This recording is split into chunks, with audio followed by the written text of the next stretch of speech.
Hello everybody and welcome to the first episode of Chatsu Cafe. Hope you're having an absolutely fantastic Monday, Tuesday, Wednesday, Thursday, Friday. Time is a flat circle, guys.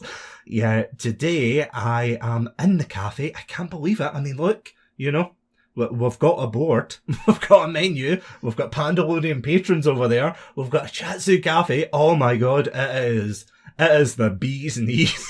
I am such a boomer. And joining me today, as you can see by this cardboard cutout of my friend here, it's Martin MacAlistair. Martin, welcome to the Chatsu Cafe. Why are my limbs not moving? What happened to me yet? Martin, please! Are you okay? I was going to do a bit where I opened a can of Coke on stream, you know, just to make it the cafe thing, but I've noticed I've got quite a nice cake and like a milkshake in front of me, so it doesn't quite fit the theme, but I'm good. I've been wanting that for about 20 minutes. It's like the Telltale Heart. Just a Telltale Coke. Sponsored by Coca-Cola. Next time. Yeah, exactly. How are you? Cannot complain. I am excited. I am nervous, but more so excited about doing this. I've got my cup of tea out of reach, and I'm afraid I'm going to break the immersion by reaching for it. Oh, my tea. My longing for tea. Hold on, let me see if I can remember my emotions. The lore hacking. Yeah, no, that's the ooh. I mean, you can't even see what I'm doing. I can see the oh, the panda. yeah. Oh no, sweating it. Oh, there we go. Oh, I can't get my tea. Oh no! Terrifying. $1,000 well spent. I've never seen you make any of these emotions in real life. It's true. I'm stoic. I'm a stoic boy. Give me a break. So true. So true. I know. That's why you don't come round anymore to do these in person. Well, I mean that, and I've got a cutout of Martin just in the corner, you know, for inspiration. When I gave you that for Christmas, you were like, "What do I want a giant cutout of you for?" But it's won you over time. I mean, it's paying in dividends, isn't it? It's paying. I've got a whole load of them. Just every Christmas since I've known you, I've just got you a new one. It's true, and they're all just swole, you know. Yep. Actually, I said to you before we started that I had a bit like a starting feed off for this. And I was thinking about this episode on the car earlier, and I was thinking about like what we're going to chat about. And I was thinking, you know, it's really nice because we've got such a long history together that we've got so many things we can pull up on. Yeah. And it got me thinking. I've got two numbers here, right, for you to guess. Oh no. Well, for you to guess between. How long have we known each other? How long? Oh. In years is my number. Not in minutes. Not in minutes, no. I was going to do seconds, but obviously it kept moving up as I was writing it. That's a good question. Oh, so I have two. I think like we can, you know, realistically put down because I think there's a bit of debate between which one's true. See, at minimum, it's over 15 years. Correct. And that is scary. Because 15 years ago, you and I were still young enough.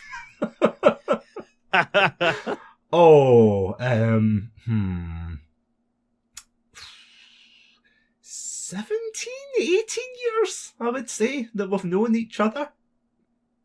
Cool. So, I've got two numbers. Yeah. So 17 is what I had for us sort of like being friends. So that was like when we first ended up in each other's classes at school and stuff. However, I think we went to the same what do they call it in American? Elementary, but primary school. We went to the same primary school. And I think that's 27 years ago. Can you see it? Just as silent. Oh, what? 27 years ago? I think so. Excuse me, I'm gonna check my photos to see if I was on the Titanic. I'll be right back. It's been 27 years. It's been 27. At the same time, I threw the. I've actually ruined my own joke. I forgot what that's called. The necklace. Oh, no, dear. I was about to say the Maid of the Mist, but that's the Niagara Falls. Oh, that 27 years. I cannot believe that. So, see, when you were Mini Martin back then, did you imagine this is where you would end up? No, I thought it was going to be an astronaut, if I'm honest, or like have a flying car by now. I mean, you're an astronaut of podcasting. yeah, that's true. I've travelled the world so much faster than I would have done in a spaceship. I did want to be a wrestler when I was little, so like I've kind of done one of the things that I wanted to do when I was little. But I also wanted to be a bin man. I haven't done that yet, so like I think that might be a retirement plan. Is like become a bin man. So I think that's so cool. Like see the lorries and stuff, brilliant. I mean, to be fair, you'd be the slowest bin man. Well, bin men are slow. I was say, I don't know. Yeah. Guys could like throw me a bit. I know. What did you want to be when you were younger? Did you have like a dream? That's a good question. Because podcasting wasn't a thing. I was going to say, podcasting didn't even exist to do of it. And for anyone thinking, no, I do not want to be a red panda. That was a side effect of everything else. This isn't a life choice, it's a career move, okay? Good question. You know, I think I did what every kid did. I flipped through all the different ones. You know, it's like, oh, do you want to be a footballer? Oh, do you want to be a fireman? Oh, do you want to be this and that? At one point, I think I probably wanted to be a Super Saiyan. Yep. Yeah. At one point, I was like, oh, maybe teaching would be a cool thing. And then I was like, nope. Nope. That was a good question. Honestly, do you know what's ironic? It's like, see, when you're younger, you know, you have all these different career options, and then they tell you, oh, you're gonna, you know, you can be this, you can be that. But then when you get to uni, they're like, okay, you have to choose one thing. And then after uni, it's like, I could have been a bin man. I could have been a red panda, you know. Could have been anything. This is depressing, Satsu, I was here. I know, all I'll say is 27 years ago, when we probably knew each other, wow, I honestly didn't expect we would be sitting here. And again, that's not like a clairvoyant thing. Like, I would be I'm not going to lie, I'd be very surprised if, you know, you'd predicted this. I was going to say, 27 years ago, I don't think the internet was working, like, particularly it was dial-up, if that, at that point, so this was a far-off dream to have a live stream of stuff going on. I mean, that is true, actually. Yeah. Now you've got phones in your pockets and kids on your lawn, you know. Yeah. No, the world has changed, and not for the better. It's scary. Let's fast forward a wee bit. So 27 years ago, so I think that's when we probably would have first met. But then, like 17 years ago, that was kind of when we started becoming friends. So let's bring the time up a bit. So you're not reminiscing too hard about the 90s and get stuck there. But my yo-yos, Martin, my yo-yos, my pogs, they're back. Have you heard of Chatsunami? It's back in Beyblade form. Oh, but yeah, sorry. Please continue. Oh no, I didn't really have a bit for that. I was just going to say, like, let's get into the noughties instead of the 90s, because I think we kind of sort of became closer friends at the end of school into sort of university time. A little older, a little less mini Martin, so to speak. Medium Martin. Medium Martin. I like that. Yeah. Medium Martin.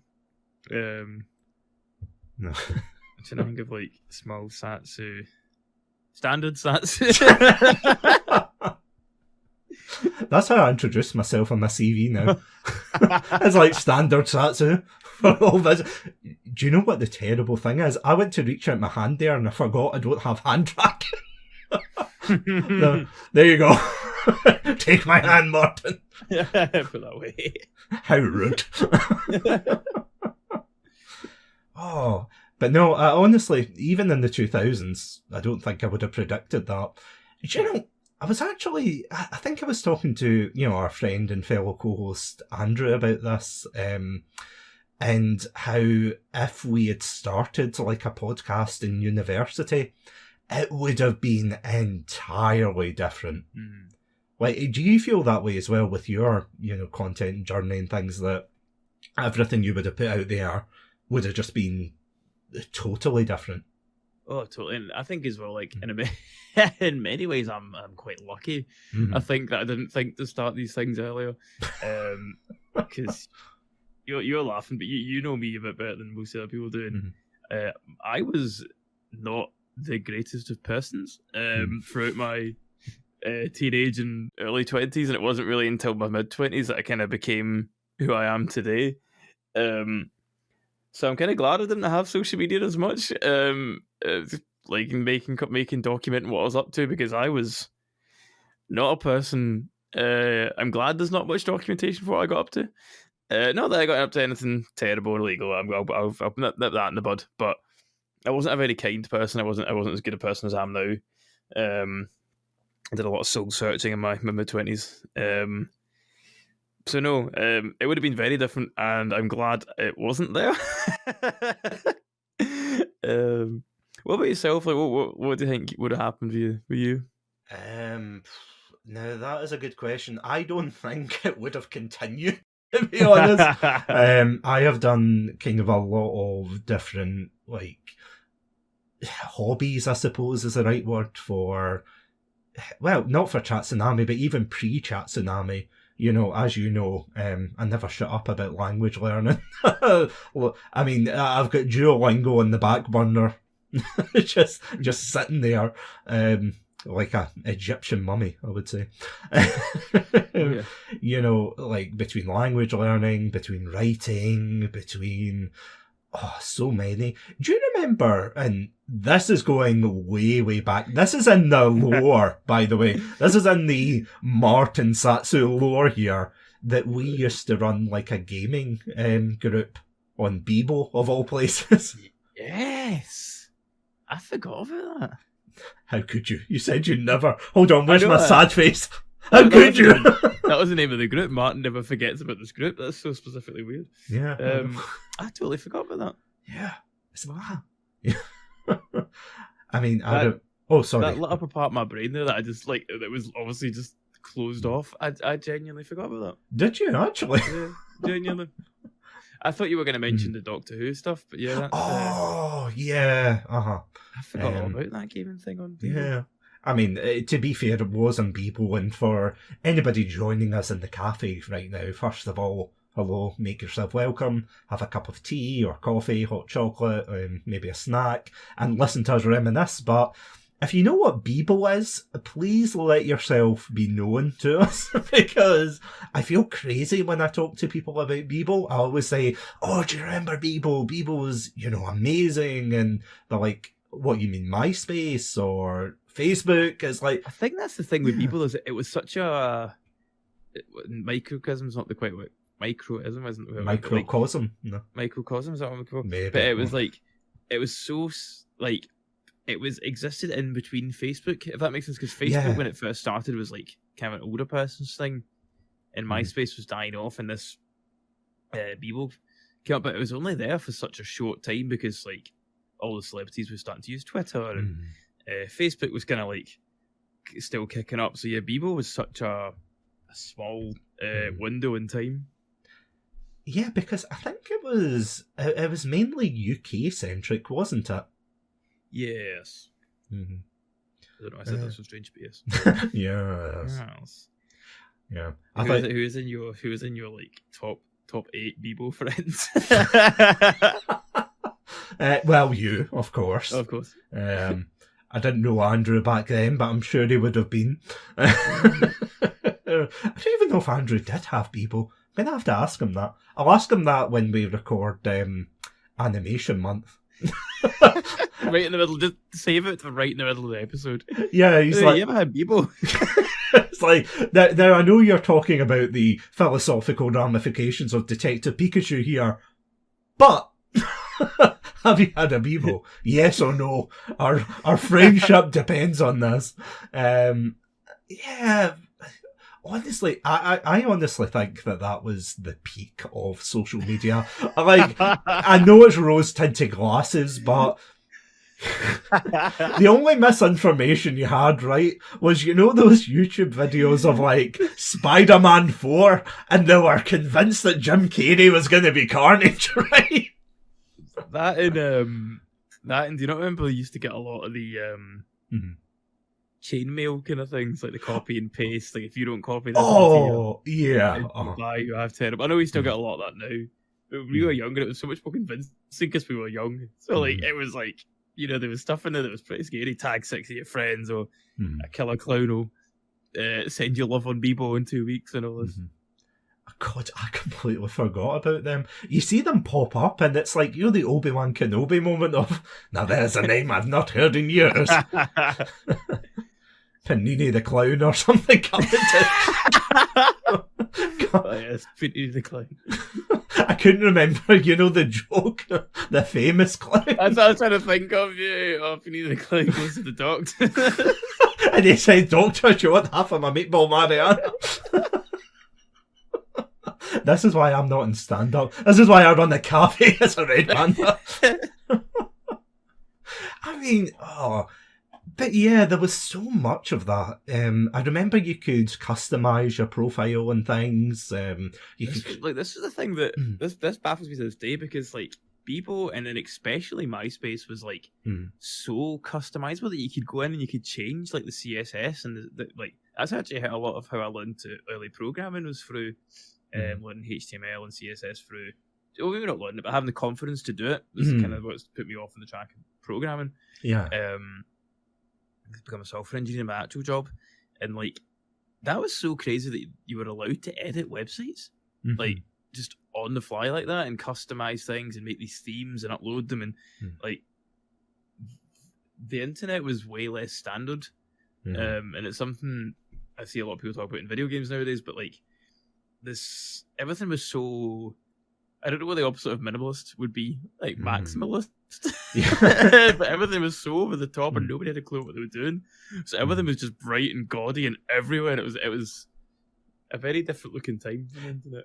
Do you know what it reminds me of? You know that episode of The Simpsons, and obviously we can't have an episode without a Simpsons reference, but do you remember that episode where it was Homer that makes his website, but it doesn't really do anything? It's just got things like the dancing Jesus gif and just all the gifs like horribly all over the place. And that's what 90% of the internet was. See, like, people will look at us and be like, no, that surely they had, you know, better taste. It's like, no, guys. It's 100% that. There wasn't anything better. I'm sorry. I'm sorry, guys. It was between that and do you know what I saw the other day? And this actually threw me back to the Bebo days. It was, you know, well, Robot Chicken, that's been going on for years now. But you know, in particular, and it's kind of very appropriate considering the way that your cutout is dressed here. But yeah, the fact that, what was it again? It was like a parody for Mario, I think. But it's like Mario and GTA. Oh, yes. But do you remember you could have like videos on your profile? Yep. And it was like, oh, look, it's Mario and GTA and Mario and Resident Evil for some reason. That they love to like just putting Mario into these horrible situations. But Mario being in horrible things is like always like one of those even to this day you still see ones that it's like, oh, what would happen if Mario if mushrooms were actually drugs? It's like, yeah. That joke's been going a while. that joke has been, it's been going on since the dawn of time. It's like, oh, where does Sonic store his rings? Oh, Pac-Man's eating pills. Oh. So this has kind of led me to a wee bit of a brain thing here. So, so in the context of these videos, one of the very first video I ever watched on YouTube was a Final Fantasy VII. I want to say Advent Children. I can't remember the name of the movie. But like an abridged, like joke version. I have no idea what it was actually called. But I always remember because I was at a karate class. When I was a bit younger, and this guy was saying to me, he's like, "Oh, have you ever heard of this website called YouTube?" And it stuck to my head because I'd never heard of it. But that was the very first video I'd ever watched on YouTube. It was a Final Fantasy VII Advent Children abridged. I'm gonna have to go find it. There's like children in like high school now, like younger than YouTube. Just to put some more context on this. You can't. Well, I mean, you can see it, but my jaw dropped there. I'm like, oh. Can you remember what, like your sort of first YouTube? I'm gonna guess what your first YouTube video was. Your first YouTube video was Vegeta versus Broly, Linkin Park Faint AMV.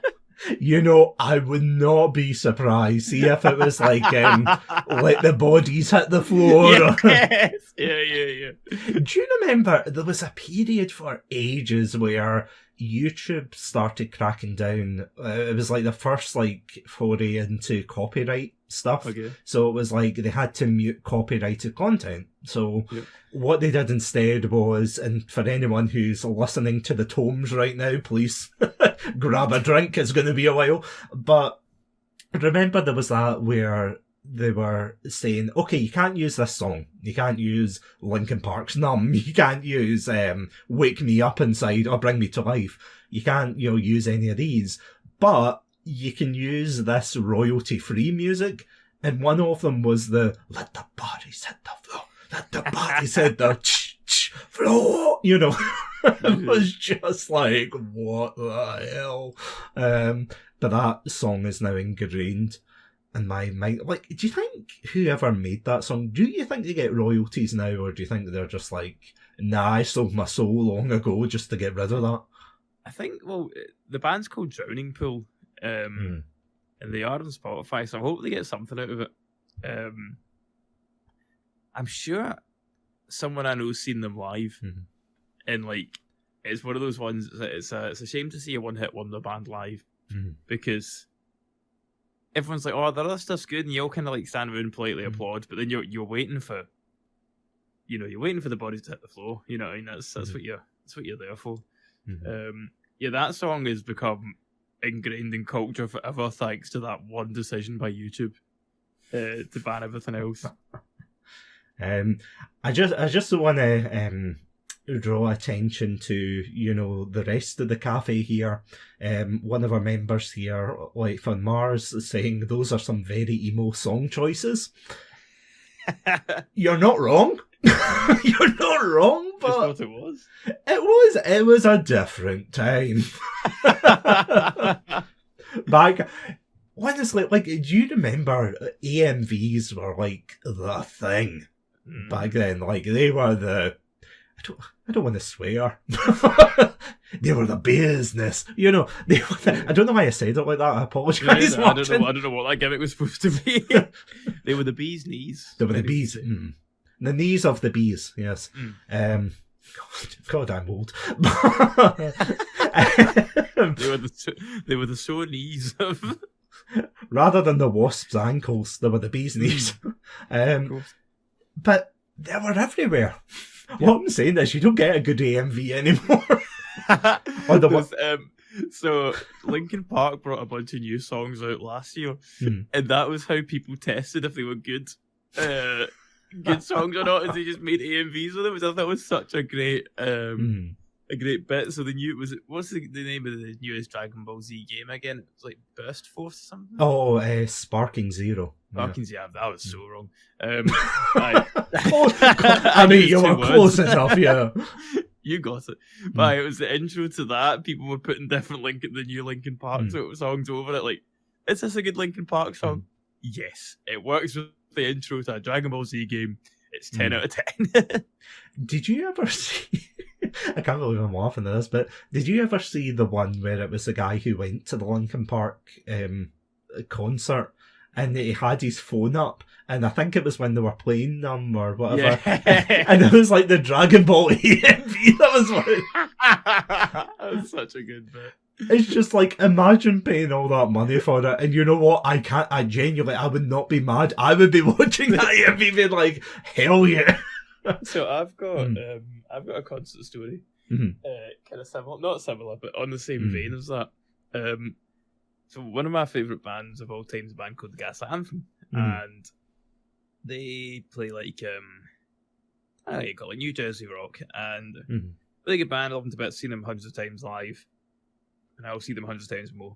Yeah, and it was at one of their gigs, sold out in Edinburgh, and I guess like the last couple of songs, they go off for their encore and come back on, and me and my wife are standing quite far back, but two people ahead of us. A guy phones his friend on video call, right, and holds him up. So he's obviously looking out of the main phone camera, right? But what's happened obviously is, so he's watching the thing for this guy's phone, but we're just seeing him in his living room, just sitting there because it's on the guy's main screen.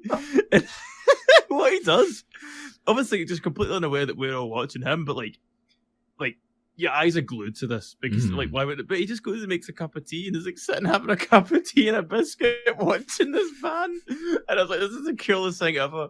That this guy's experiencing the same live show I am, and I'm watching him have a cup of tea. That's what you really pay for, isn't it? And I was like, you know what I mean? Like I was angry at myself because I was like, I could be looking at anything else, but I keep getting drawn to. Oh, he's putting one sugar in that. Oh, nice. Yeah. Oh, that's quite a good colour, that tea. And I'm like, why am I doing this? What's the band?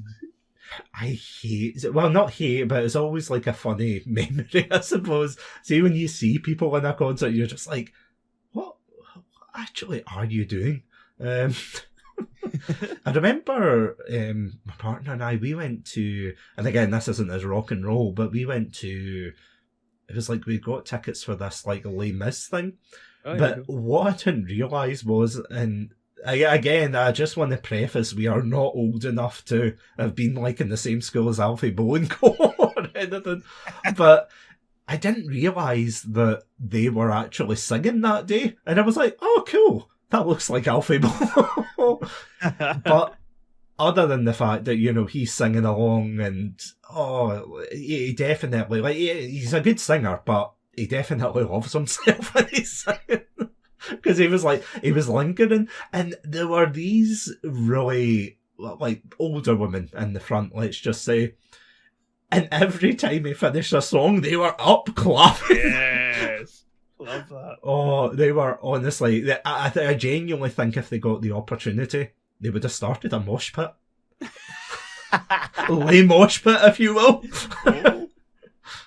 Do you hear the people sing? No, but I see those old grannies breaking a hip. Oh, but it's like, there was people I remember behind us that were singing. And see, now this is the etiquette, because it's like, see if you're at a concert like you were, you know, you're encouraged to sing. Like, I mean, I've been to, I'm trying to think of the last one. It might have actually been Ed Sheeran of all people. No, Travis. Sorry, Travis was the last one. Ed Sheeran was great as well, mind you. But I'd love to see Ed Sheeran. Oh, he's such a good act, honestly. That was actually the same time that the trains were off. I don't know if I told you that at the time. Oh, you did tell me. Yeah, there was like for anyone who doesn't know, there was a massive train strike in, I think, the whole of the UK, wasn't it? It wasn't just Scotland. So no one could get a train home, and there was just like this mass exodus after of just people walking for the train. Oh, it was absolutely insane. But again, there's that etiquette of, if you're going to a show like that, you know, it's very lively and whatnot, that's fine. I'm sorry, but I don't want to hear you sing. Do you hear the people sing right in my ear? I mean, I had enough of that in high school. I don't need it. That's always the tune I go to. See if a piano comes up and it's like, do you play? And I'm like, oh, do I play? Of course, do I play? And it's literally just dun dun dun dun dun dun dun dun. I know the notes. Yeah, I know the notes. I don't know the chords. Don't be greedy. That's a whole other thing. Music class. Oh no, don't. No. Oh, the dark times. But what are your thoughts on that, though? Not about music class. About like people singing at concerts and things. It's concerts.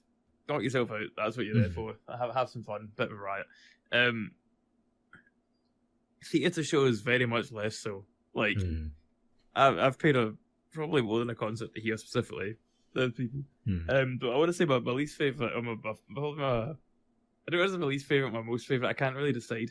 I had one of the worst experiences in the cinema of all time to go see Les Mis when that came out. Oh no, where are you going with this? No, nothing like too bad, but just like two really annoying things happened at the same time. So, firstly, the guy sitting next to me was like tapping his foot along to it, which is fine at first. But Les Mis has no musical breaks. Like, it's just music all the way through. So this guy was tapping his foot for 3 hours. And it was in like one of the smaller cinemas. So it wasn't even like it was like big chairs where I wouldn't notice. The whole row was rocking every time this guy tapped his foot. Like I said, very small cinema. And at the same time, next door, The Dark Knight was showing, or The Dark Knight Rises, I think it would have been. I think you've told me this. Yeah, one of the Batman songs was showing next door. And so it gets to the bit where all his friends get killed in the start of the revolution, and it's like the Empty Chairs song, and it's like really sad, and it's just his voice. But you can hear the chase scene from Batman reverbing through the walls. This guy's tapping his foot for 2 hours. At this point, we've still got another hour of the film to go. It's Jeremy Renner, what his name is. He's singing a sad song. Now you can hear in the background is the Batman. And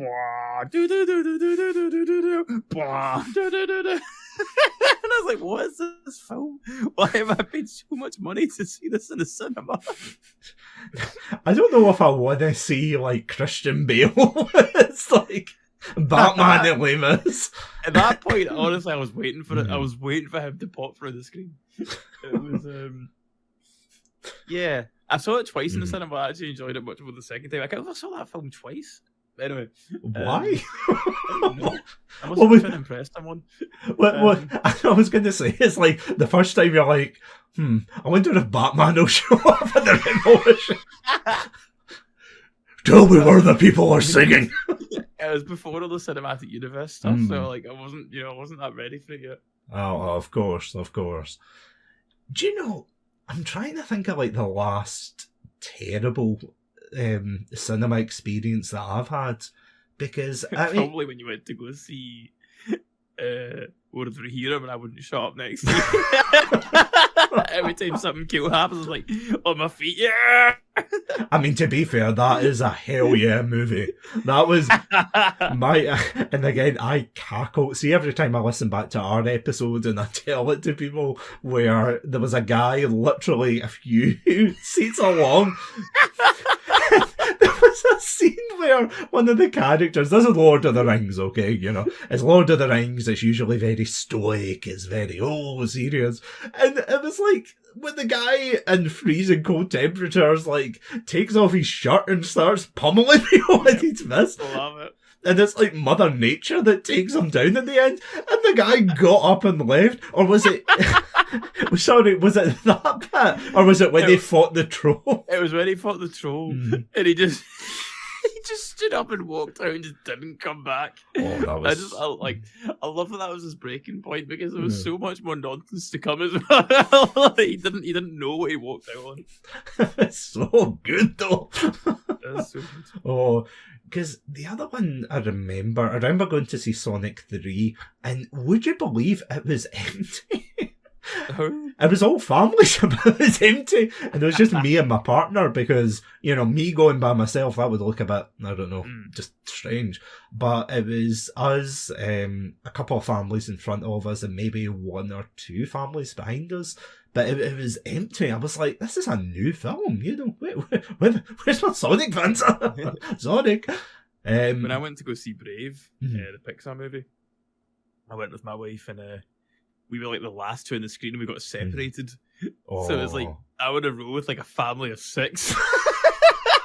They're all going like, doing little kid stuff and just throwing popcorn and arguing. And I'm just sitting at the end of the row like trying to watch the most serious man on the planet. You're like, shh, this is a serious film. This is cultural heritage. I don't know who the bear's going to be. Who's that? I missed the bear.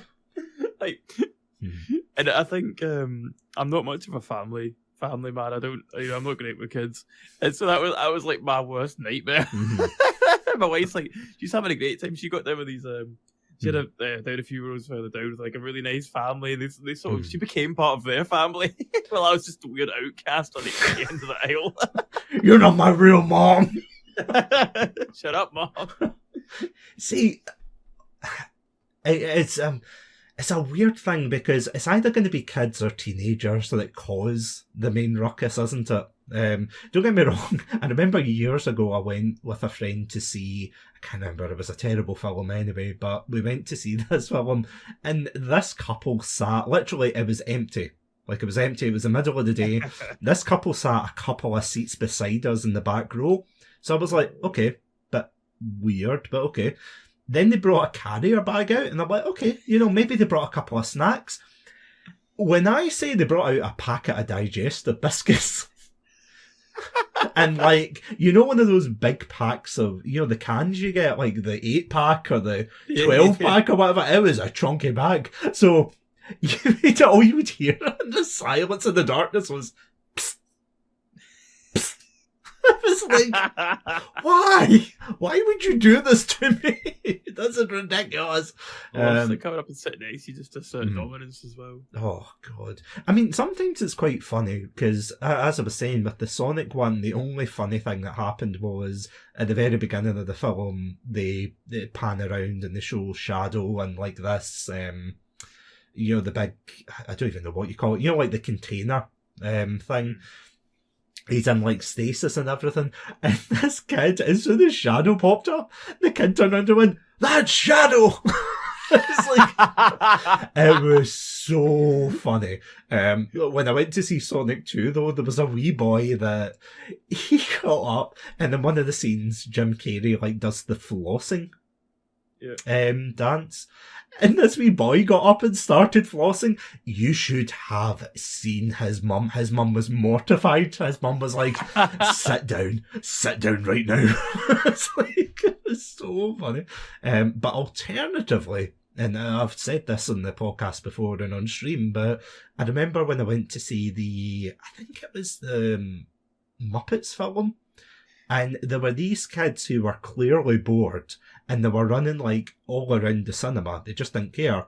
And then all of a sudden, halfway through the film, all I hear is this like heavy breathing behind me. And what the kids were doing, again, it was empty, but what the kids were doing was they were just sitting behind and they were just resting their heads on the back of seats. It was the weirdest thing. It was like, why? I don't. I mean, I've had, the usual teens who are like, "Oh, this is a terrible film," and you're like, please. Usher, it's got them out. Oh. Have you ever had that before, though, where someone has had to genuinely be like, "No, get out"? I don't think so. I'm just trying to think now. No, I typically get quite lucky. I think with cinema stuff, I've never really had. No, I think typically got very lucky with this stuff. I nearly had. That's actually sparked a memory there. Well, actually, two. I remember once when I was younger, I was away to see, I think it was Shrek, of all things. And just as the movie was about to start, they were like, they literally stopped the film and they're like, oh, sorry, ladies and gentlemen, we've put in the wrong film. It's The Mummy 2 or something. That's how long ago it was. It's like The Mummy 2. You're going to have to go to the other screen to go across to watch the film. And I was like, oh, okay, fair enough. Well, I was a kid, I wasn't exactly going to go, this is outrageous. But I remember in the news around the same time, there was like a cinema and this is horrific, funny, but horrific, where they were supposed to be showing that Zathura film, like the space Jumanji one. And instead they put on The Hills Have Eyes. But they didn't warn them. They didn't realise it was on. And that film has some very brutal things in it. So, yeah, of course, loads of traumatised kids, angry parents. There was one time a cinema, the cinema I was in nearly burned down. Did I tell you that one for The Hobbit? No. This is just a Satsunami cinema. This is just the low dump of Satsunami. Genuinely. What's this one? So I went to see The Hobbit with one of my friends, and I think it was around. It was like that. I think I was in university, like towards the end of uni, and I came back home to visit, and he's like, "Oh, do you want to go see, The Hobbit?" And I was like, "Yeah, well, why not?" I wasn't really interested, but I thought, I'll go out for the night, and it was like quite a late showing, and as you know, it's a very, very long film. So we got to the scene, we watched the whole thing, got to the scene where, Thorin and Cody climb up the tree and they're being chased by the orcs, the CGI ones, and like, Arr. All of a sudden, as they lit the fire, I kid you not, this actually happened, Pandalorian, that actually happened, where the whole screen just cut out. And then they went, sorry, ladies and gentlemen, there's a fire outside. Please leave. And they exit. And I was like, oh, okay. So we had to, it's the only time I've ever been down the fire escape in that particular cinema.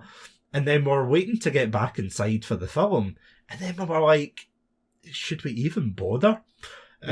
See, to this day, genuinely, I have never watched The Hobbit all the way through. I watched the scene online and everything, but I've never watched it all the way through because my partner and I, we did a watch through of all the Lord of the Rings films, then we did The Hobbit after it, or before it, whatever. In fact, no, sorry, it was The Hobbit before then, it was Lord of the Rings. But anyway, we watched them, and I fell asleep at the end of The Hobbit. So I've never really watched it from start to finish. That is my confession of the night. That is my sin. The cinema sin. Exactly. But that's just a sin. A cinema sin. So close. Oh, of course. Thanks for watching. This episode's over. That one can. Yeah, the cinema's a weird one. Because would you say, and I'm not saying because obviously you're busy with wrestling, you're busy with content creation, and obviously your job and real life responsibilities, but do you feel as if you go to the cinema less nowadays? Oh yeah, 100%. I was very lucky. During university, I lived next to the cinema, and with one of those, was it like the unlimited passes for Cineworld?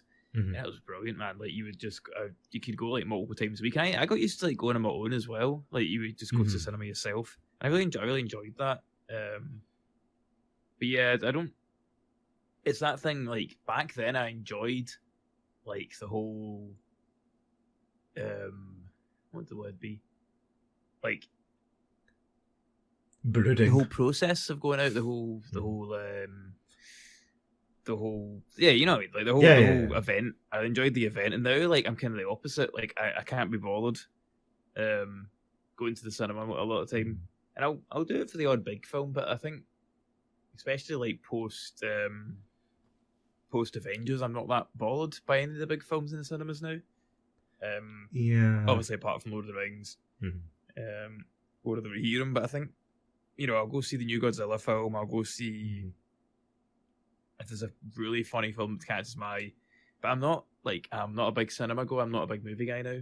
I think a lot of that's down to like Netflix and like my TV's good now. I know it sounds kind of stupid, but you know what I mean. Like the gap between seeing something in HD, you know, compared to having like a CRT monitor. Or, like when I first moved out, we had like the early HD TVs, but now my setup at home's so good that I'm kind of like, I don't really want to go to the cinema to have a worse experience than sitting in my house. Like I said, I'll do it for like really big movies, but like, yeah, I feel like I go to cinema less and less now. And the thing is, I always enjoy it when I go. So I'm not like I'm poo-pooing the cinema. Like I love going to cinema. It's just like I'm only going to go for a special occasion now. Yeah. Like, is that kind of how you feel? Or are you kind of different from that? No, I'm very much in a similar boat. It is weird because I feel as if there's not really much that I'm looking forward to in the cinema anymore. And I know that sounds very old man-esque to be like, there's no good films anymore. And yeah, like, I'll give you a funny story because I feel, well, not bad, but one of the Podpack collective members that we have in the group, Marie, who is also, you know, in the cafe with us, sitting over there, of course, was saying how, like, every time we look at the group chat and things, that she'll say, oh, I'm going to the cinema today, oh, I'm going to the cinema tonight, and it's like, how many times? Because, you know, she's a co-host of the We Needed Roads podcast as well, so it's kind of part of the job as it were, but it's like, yeah, I don't know, unless I have to, you know, like when we went to see War of the Rohirrim, that was a business expense. So, tax write-off. Yeah. Even Marie there is talking about that film Flow that's coming out in the UK. Oh, and, yeah. Awards, isn't it? Yeah. I mean, I heard about the awards, but again, it's one of those films that's like, all I know is it's about a cat and it's got awards. I'm like, other than that, not a clue. But I've heard great things about it. I'll need to check it out because that is actually, speaking of podcast and animation, of course, that is something we are going to be talking about next month. 2 months. God damn. In May, we're going to be talking about the wonderful world of animation. Literally animation. Do you know, I'm kicking myself because I can't remember who told me that pun. I really can't take credit. Yeah, I can't take credit for it. I'm like, who is it? It was me. Yeah. No, it was it you? Me. You as well. No, it's because somebody else left a comment with the exact same joke, and I'm like, really? I did it in a messenger chat. Yeah. Oh, I remember that. I was the first. Yeah, it was me. But I honestly cannot wait for that because, I mean, we're going to be talking about, well, you and we're going to be talking about Wallace and Gromit. We're going to be talking about Puss in Boots: The Last Wish, ironically enough. Yeah, another film about cats. What else are we going to... I think Andrew and we are going to be talking about... Detective Pikachu's one of them. I know that. We're still deciding on the anime film, and then for the final film, honestly, I'm not too sure, because initially I was going to do a trivia quiz, and then you were like, no, do a Frozen episode, you coward. Yes, yeah. I mean... Finally, get to do an episode of Frozen. Oh, Moana, I really love Moana. Really? Honestly, you don't need to come to the studio. Mm-hmm. I will do it myself. I will record for 2 hours. On Moana. You still have to edit it, though. But I love Moana so much that I would happily talk about it, like, uninterrupted. I would monologue about Moana for 2 hours. But, I mean, is this because you like the film, or is it because you just like The Rock? Both. Ooh. I love this film. It's also, the music's the same guy that did... not all the songs, I don't think, but at least one of the songs is the same guy that did Hamilton, Lin-Manuel Miranda. Oh, really? Yeah. Mm-hmm. So, and then Jermaine Clement from Flight the Conchords is in it. So, if I'm, let the people speak. But all I'm saying is, if they don't say Moana, they're wrong. You know, let the people speak and let them say Moana. I genuinely don't think we have a Disney film for Animation Month, which is a bit of a crime, yeah. Because, I mean, we've got stop motion with Wallace and Gromit.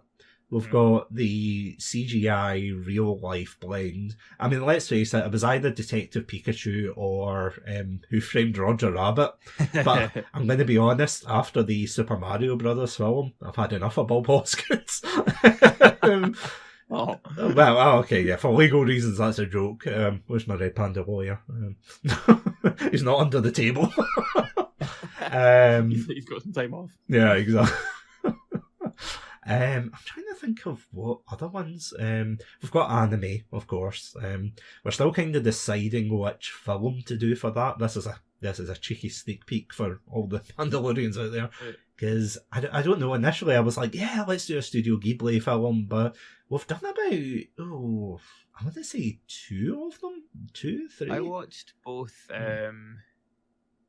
is it Call Me By Your Name, or is it just Your Name it's called? I watched that. I watched Suzume, back to back on Netflix, and they were both very good. Is that the one where the guy turns into a chair? Yes. Yeah, that really put me off, I'm not going to lie. I know, it's phenomenal. I was with the whole thing until in the trailer he turned into a chair, and I'm like, right, I'm out. honestly, only makes the film better. Really? Enough of this, like... chair slander. Yeah, enough of this protagonist has to be not being turned into a chair. Honestly, after it, all films should be... should feature a man turned into a chair as part of the plot. 4 legs made of it. Exactly. Hollywood, get on it. Yeah, that was actually one of the ones that we thought of doing, because I thoroughly enjoyed it. Yeah, because I know Andrew, he absolutely loves Your Name, like he thinks. And by Your Name, I mean the film, not Your Name. He also loves the name Martin MacAlistair, but I love it too. Yeah, if he wasn't called Andrew, he'd be called Martin MacAlistair. I hear that a lot, to me. Yeah. When I was in Tokyo, there's a famous scene at the end of Your Name, and it, like, this is a staircase, and when I was in Tokyo, I was actually pretty close to that staircase. I was like, I should maybe go visit it, but it's like, it was just kind of out the way of, like, I know if we'd been there for like another couple of days, I probably would have gone, but like, it was just about out of the way just to go to a random staircase, you know, because it's not like it's a exhibit for a film, it's just a still from the movie, you know what I mean? So I didn't go in the end, but like, I keep seeing people on Twitter and on Instagram and stuff having gone. I'm like, well, that's another trip back to Japan for that.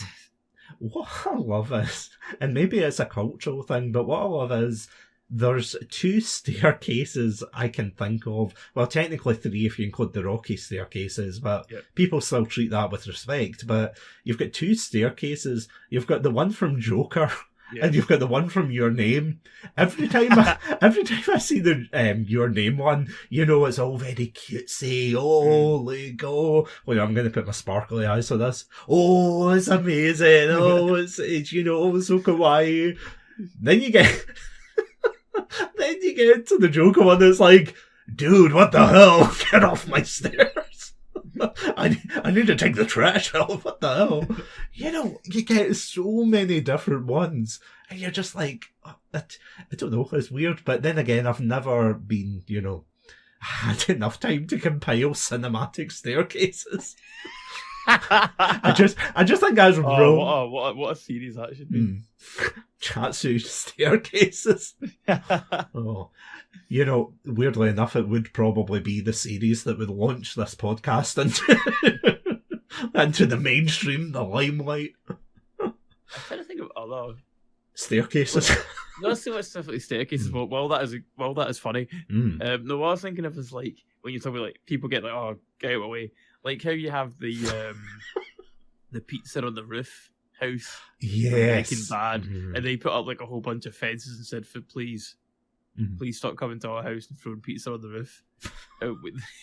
We're getting rats, we're getting like all sorts of problems because once a week someone comes up and throws an entire cheese pizza on our roof. I mean, the Ninja Turtles are bad enough, you know. I know it is. And like, I'm laughing, I do genuinely feel distraught for them because it must be awful. But at the same time, very funny. Where it's not you. Imagine if that was me, I'd be absolutely up and it'd be the worst thing ever to happen to me. But yeah, you got like I think there's always that element to it of like if you're if that's you getting affected by it, it must be very, very annoying. One thing I'll say for the staircase in Your Name, but like Tokyo obviously is just full of like, it's a bit like I assume like people that come to London and stuff that haven't been before, and it's like there's so many scenes from movies just all over the place that you kind of don't stop to kind of look at them after a while. You just like, oh yeah, that's where that thing was, and that's where that, you know what I mean? So Tokyo's very similar to that, but it's just like it's just iconic movie scenes everywhere. New York as well, when we went there, and it was like, oh yeah, that's that building, no, that was inspired one, that was inspired one, that was inspired, you know, and as opposed to when it's like one in a big area, like, oh, that's so specifically that thing. When I went to Dubrovnik, they were very excited about Game of Thrones having been filmed there, which I thought was really funny because obviously it's like the split cast for Game of Thrones.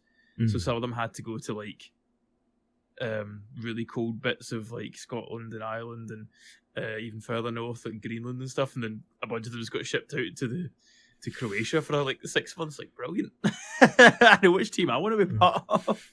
I was going to say, is that not what they used to do in the X Factor? Do you not remember that where it was like and I'm talking years ago? Houses? No, where it was like when the particular acts would get through in X Factor and they would split them off into their different categories. So you get like men, women, groups, that was the other one, and it would be like the different judges, and it would be like, oh, Simon Cowell, oh, he's got his mansion in LA, oh, it's whoever else, oh, they've got their mansion in like wherever, and then it's like, oh, where Walsh. Walsh. just he's the place in Ireland is like you can get a Ryanair or something over, make it a day trip. You better just stay at home, mate. That's gonna be the Zoom. I know that didn't exist back then, but that's gonna be their email, Lee. Come on. The amount of places though, that are like, please come in. This thing was filmed, because I have to say, you do notice, and I notice, maybe not so much for like films, but definitely for tourism, when my partner and I went over to China like years and years. Again, this was pre-COVID. And I remember we went all over the place, and a lot of places that I wouldn't have, normally have gone to. But then by the time we got to Shanghai, it was rife with tourists, and I feel like, the irony there, me saying that, be like, oh, look at all these tourists. But I genuinely, I kid you not, I'd spent like most of the time there, like as basically the only tourist within like 100-mile radius. It felt. I genuinely counted, 4 maybe, tourists on or not tourists, but like either foreigners who lived there or were just passing through. But then as soon as I got to like Shanghai, the first thing I see was this big English man, bald head, big beer belly, going, oh, this is a lovely city. I was like, oh no, I'm back in tourist city. Because I remember we talked about that, of course, in our episode ages ago, which technically, would you believe, is like episode 0 of Chatsunami. Because technically it's about travel and food, but we talked mainly about travel, didn't we? And, that was a good episode, but it always makes me laugh, I have to say. Oh, like, I don't know, like, it's an interesting one, isn't it? Yeah, I always feel with like the more you would have obviously felt it there, but like, even I think when you go on holidays and people that like yourself try to learn the language a bit, and you feel like you don't. You feel like you fit in a bit more, and you're like, oh yeah, I'm doing tourism right, and then you see other people like, no, you're doing tourism wrong. And it's like, and they're probably thinking the exact same thing about me, but well. I mean, I thought I was doing good, and then all of a sudden, the doors flung open, like, my partner and I were having, like, dumplings somewhere, and all of a sudden the doors flew open, and there was a bunch of these tourists just speaking completely perfect Mandarin, like, fluently, and I was like, I like dumplings. They were like, oh, it's so tasty. Oh, you're the best. You're the king of dumpling, blah, blah, blah. They actually didn't say that for legal reasons. That's a joke, but I was going to say, like, who's the king of dumpling? I don't know, but I would like to meet that person. Anyone in the cafe with us, if you would like, you'd like to find the dumpling king. Is that going to be your new D&D session? Oh, hunt for the dumpling king. Dumpling king. I don't know. Thank you. I don't know much classical music. I'm sorry. You have to, like all classics. That's like you might just they have to get invented somewhere. So maybe that was the start of you writing the classic. Nobody's going to be watching this in 100 years, going, "Who was this dumpling king?" Actually, I like to think the Dumpling King looks a wee bit like, the onion out of Overcooked. Yes. But just a dumpling with a crown on and a wee cape. Yep, love that. Just runs around. I was going to say, I think the artist who, like... the one who drew you in this episode, I think he's going to kill me to be like... My mum? Yeah. I don't mean the artist of life. I mean that. Sorry. I see the confusion. I was going to say, like...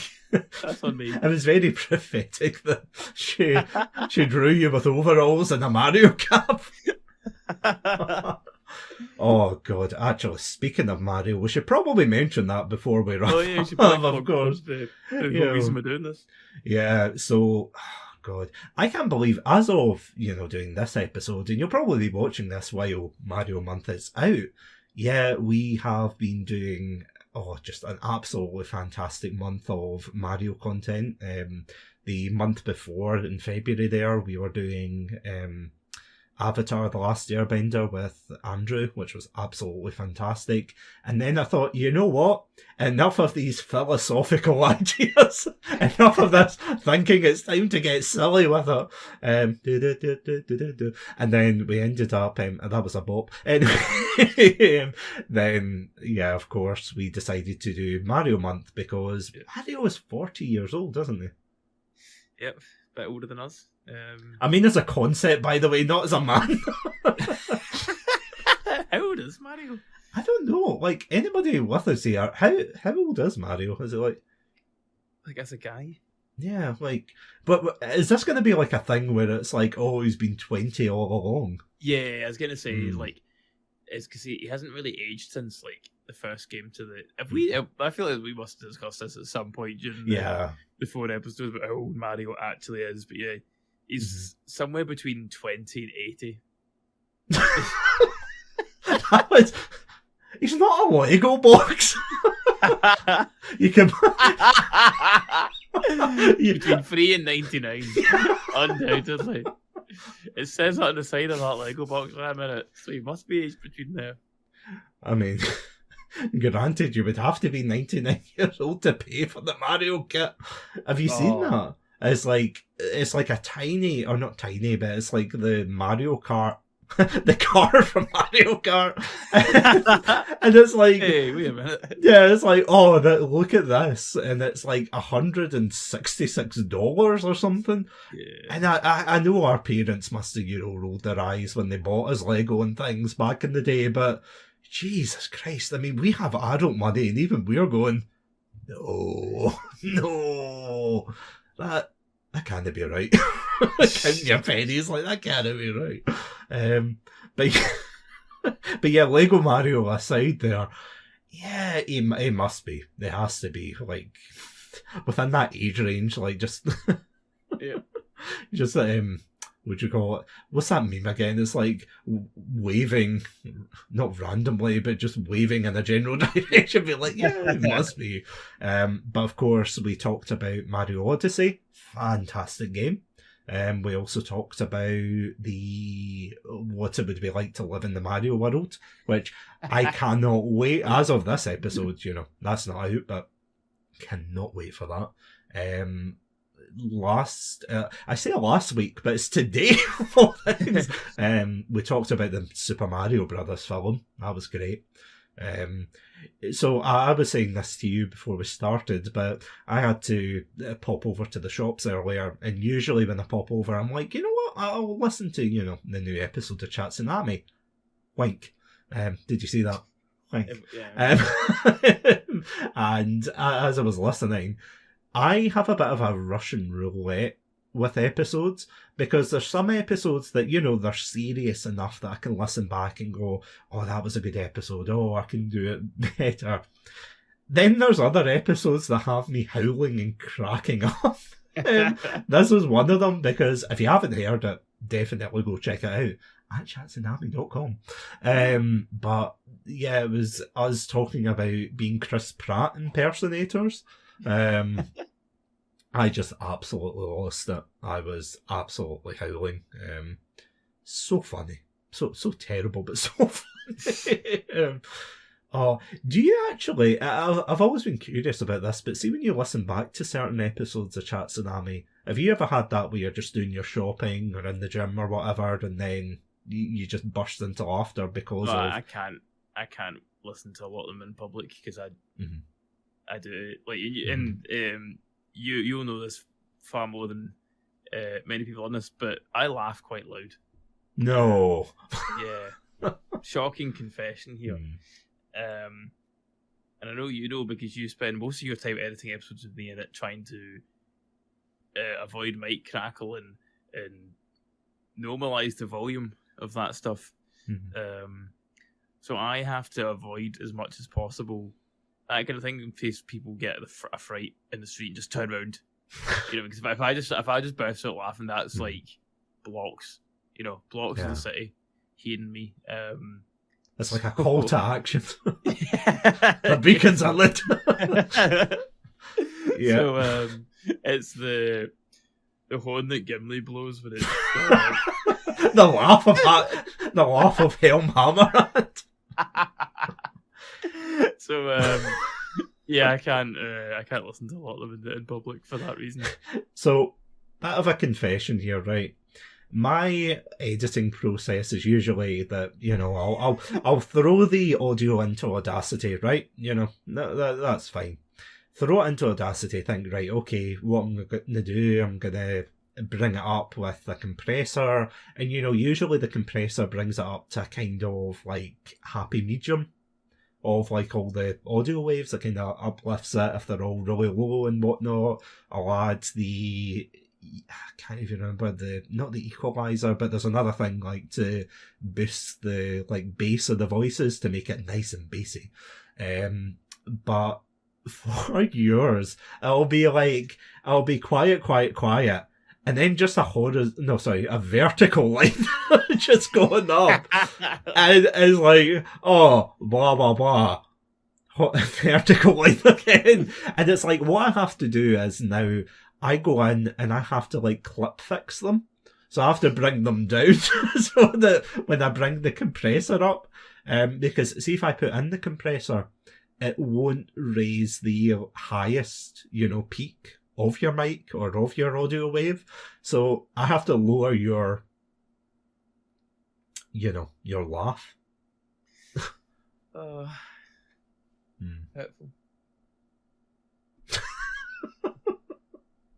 You said that so disappointed. Yeah, honestly, you should make it louder. teach him a lesson. Oh, I mean, you could do. Imagine just like the headphone mode you'd have to put on every single episode. It's like really quiet, and then just my laugh. It's like Bart with all the megaphones tied together. Testing. Oh, actually, speaking of a very loud laugh and announcement, I've just noticed that we have another patron coming into the Chatsu Cafe. a robotic battle toaster who is bringing 16 of his friends. Welcome, welcome, welcome in. Grab yourself a snack, a beverage, some nostalgia. Some nostalgia over there. Yeah, probably about over there. Just buy the cakes. We've got moo burgers, flying buns, pod pad pancakes, and the Satsu special, which I still haven't worked out what the Satsu special is.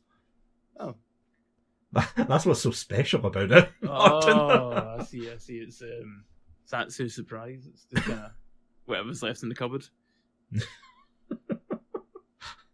There's always that one thing that's not in the cupboard.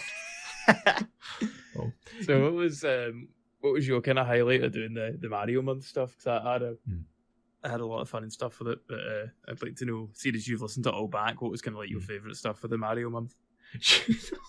Sorry, I honestly thought you were going to say, what's my favourite thing in my cupboard? See if you look at your cupboard, right? Go down, and I'll fill some time. Right, okay, I'll be back. Go look at your cupboard. Hold on, I'll be back. No, I'm only kidding. This is what this podcast has turned into. Yeah, it's just like read out the contents of your cupboard to me right now. Actually, this is my shame. I went into my cupboard the other day thinking, oh, I'm gonna make myself a hot chocolate. It was out of date. Oh, did you still do it though? Yeah. How out of date was it? Like, what's your cut off here on hot chocolate? For the record, Your Honour, I don't want to. It wasn't years, I'll say that. Okay. Maybe a good couple of months, I'm not gonna lie. I'm not proud of the man I've become, Martin. I'm not gonna lie. But sorry, going back to Mario month, before I incriminate myself further with my hot chocolate escapades, honestly, all of it is hilarious. And I'm not just saying that. I genuinely think that the more we do this podcast, the better it gets and the funnier it gets. Because I listened to the Mario Odyssey one, the Mario Odyssey episode. What I loved about it was just the fact that we got to, wax lyrical even about how great a game that was, so that was fun. That was really, nice. It was quite sweet. And then we had, as I was saying, I was absolutely cackling at half the stuff. Genuinely, I was picking up, snacks and things in the shops, and then all of a sudden we're like making Chris Pratt jokes. I was in the bank and, what was it? It was like the bit where we were talking about how Nintendo only have that one image of Chris Pratt. And it's like, it's like the black and white one. And it was it was so funny. But of course, the bank like looking at me going, "What are you laughing at?" And I'm just like, you wouldn't understand. You wouldn't understand. The thing as well about the Odyssey episode, see when we stopped recording, I was sitting there, I was like, I forgot to mention like 20 things. There's so much more things I wanted to talk about with Odyssey. Like, I didn't mention any of like the mods that have been made for it. Like, there's guys that are playing there's like an online mode for it now that people have modded and stuff. And I didn't mention any of that. Like, it's a whole other world's been opened up with this game. It's incredible. Honestly, there is so much to talk about in that game. And I mean, there was hundreds really to talk about for most episodes. I think the one, other than obviously the trivia episode that we talked about the least, I want to say, is probably the film. Because it's really hard to talk about. And, spoilers for the episode, because you can listen on Chatsunami.com. But I do remember that. I remember like thinking, oh, we can talk about this, we can talk about that. But then you were just kind of sitting there like, yeah, it's a very, you put it very succinctly saying, oh, it's just a sugar film. Yeah. There's not really much you can say about it. I mean, it's no Minions, that's what I would say. Sure. It's no Minion movie. What I'm saying is when we're doing Minion Memes 2, the episode. I'm looking forward to doing animation month, and every film we review, I'm just going to be like, It's no Minions, though, is it? Like, Wallace and Gromit? If only they made a film as good as Minions. Here's a question for you, though. See if it was a toss-up between Frozen / Moana versus Minions. Where are you going? Ooh. What are you choosing? Oh, don't make me choose. This is... Choose one. I'm going to say, in terms of cultural impact, it has to be Minions.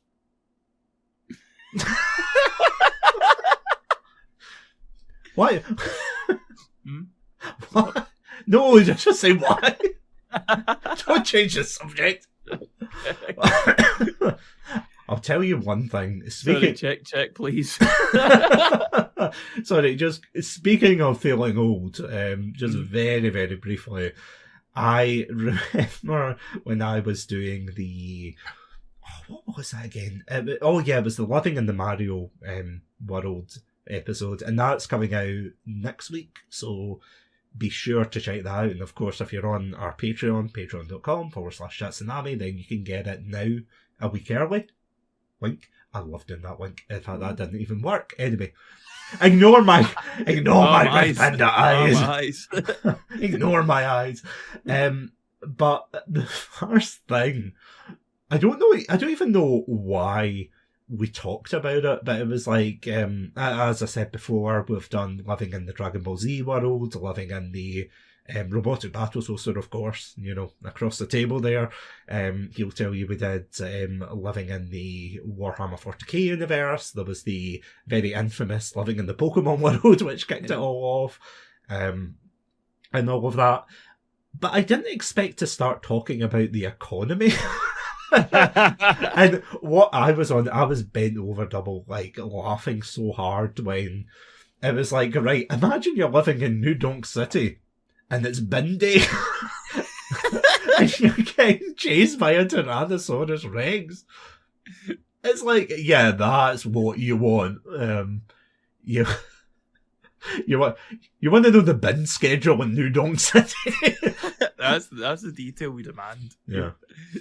Was there anything in that episode you were coming away going, yeah, I want to know more? I think at one point we started arguing about Mayor Pauline, how she got office. And I'm very curious about democratic elections and, and like, you don't sit in, like, I think we spoke about, like, employment and then, like why nobody wears other clothes. Like, there was like, everyone's off the clock during the festival, they're all still wearing the same get-up. Yeah. Like, all that stuff, I'm like, there's more going on in New Donk City than they're letting on, and I need to know. And send me there. P.I.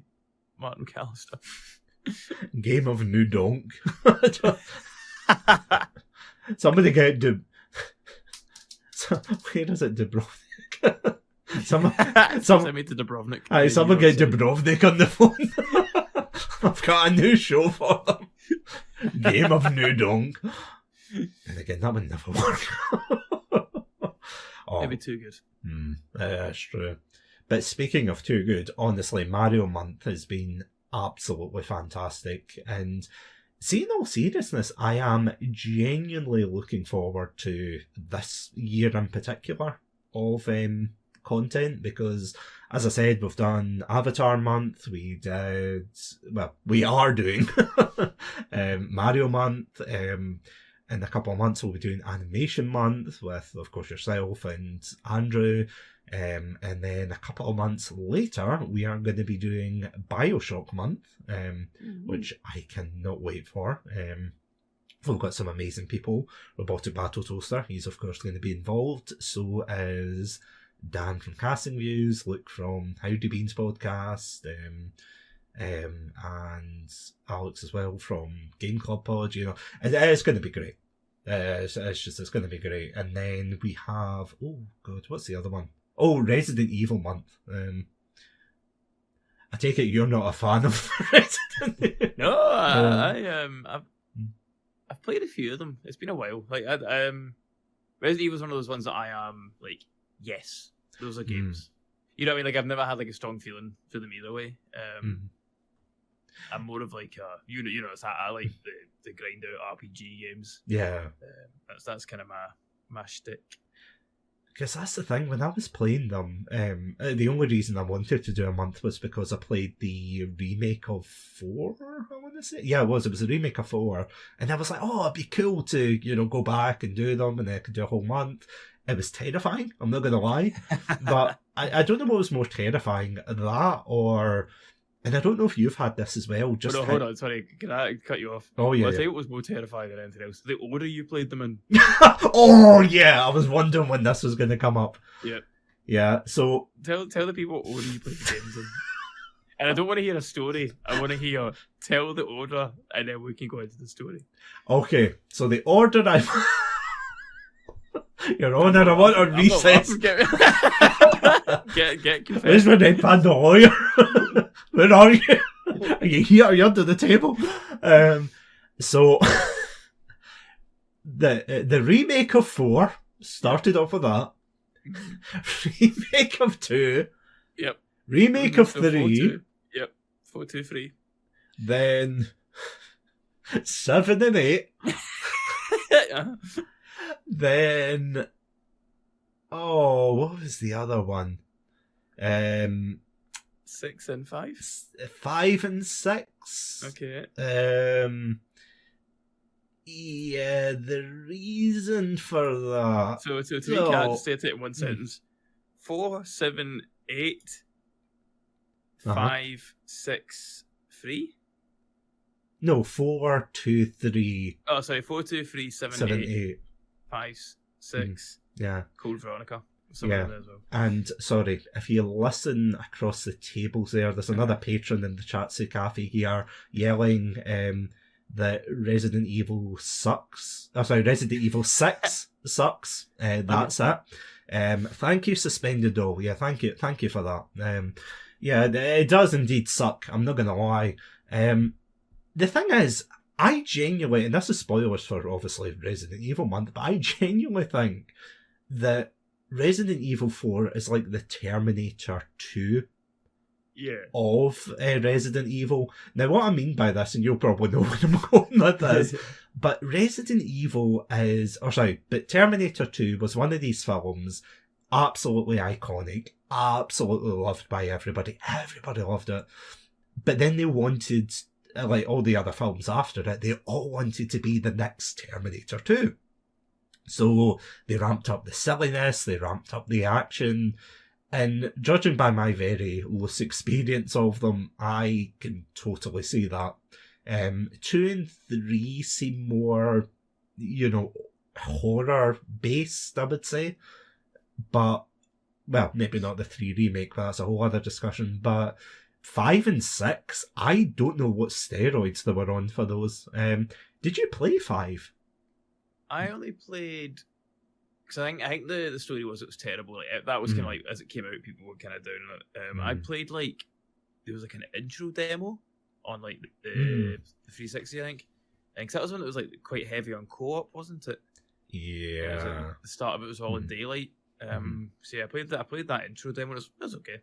I've never been a big fan of the franchise, and the game kind of got bad reviews. So I was like, okay, I'm not chasing it up. Yeah. Yeah, because I'm nearly finished it. I'm playing it through with someone, and I genuinely think that if I didn't play it with anybody, I would have hated it. I mean, I hated 6. Absolutely, I really did not like 6. I thought it had interesting ideas, but then as soon as, Ada Wong, one of the, super spy women, femme fatale, etc., insert your own adjective here, she hatched out of, a cocoon or something, and it was like, I don't know where you're going with this, guys. And then there's another one where one of the characters, takes a, not a bioweapon thing to regrow his arm, and he's got a big electric laser arm kind of thing, and he's like, I can't go with you to the surface, I'm a monster, and all of this rubbish, and you're like, huh. You guys have lost the plot, haven't you? And it's a long game. Our mutual friend Adam, of course, actually said that, oh, you're gonna you're gonna like really be on this game for ages. And then it's just so long. And I just wanna, point out that we've got two more people from Mysterious Mr. V who has come through with two of his friends. Thank you very much. Please take a seat, have your coffee or your tea or your hot chocolate that's out of date. Decaf. Yeah, it's getting decaf hours. Yeah. Decaf time. Oh, I love decaf. Anyway, but yeah, can I justify myself to say why I played Resident Evil in that order? I'd love to hear right. Yourself. Because I tried justifying myself before. You're only going to incriminate yourself further, but try your best. Mr. Satsu. Sweet. So, the reason was because 4 was the first game. It was... Oh, it wasn't? Right, no. What was the 4th game? No. Oh, so now it matters. So I played it because somebody bought me it. I was like, okay, I'm going to finally play a Resident Evil game. Played the 4 remake. Love it. Think it's one of the best games ever. And then after I played it, I thought, you know what? I should go back to the relative beginning. I should really play the first remake. I did play it. I got my butt kicked. I don't want to talk about it. I don't want to talk about it. But I played the second one. Actually, I forgot to tell you that I really put off, genuinely, playing the second game because of Mr. X. The big trench coat guy.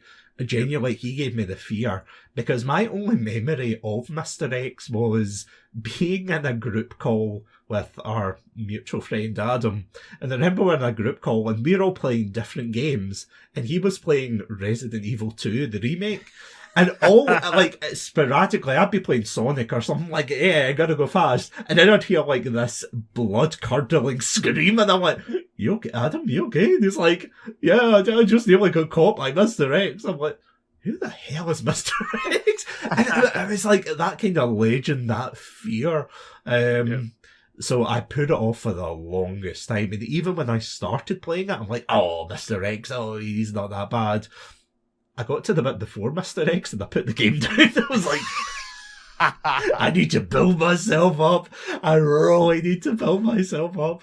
And as I go on to talk about this, Coma Gamer 65 has brought more friends. So thank you very much. Make yourself welcome. It's decaf hours now. Welcome. Yeah, rock and roll. So I played that eventually. I completed it. I thought, this is a really great game. Except for the boss fight at the end. I hated that, but anyway, that's another thing. Played the third one. The third one just feels more like a DLC to the 2 remake. Sure. I thought that was okay. But the thing was, I was about to go on to 5 and 6, right, Your Honour? I was about to go on 5 and 6.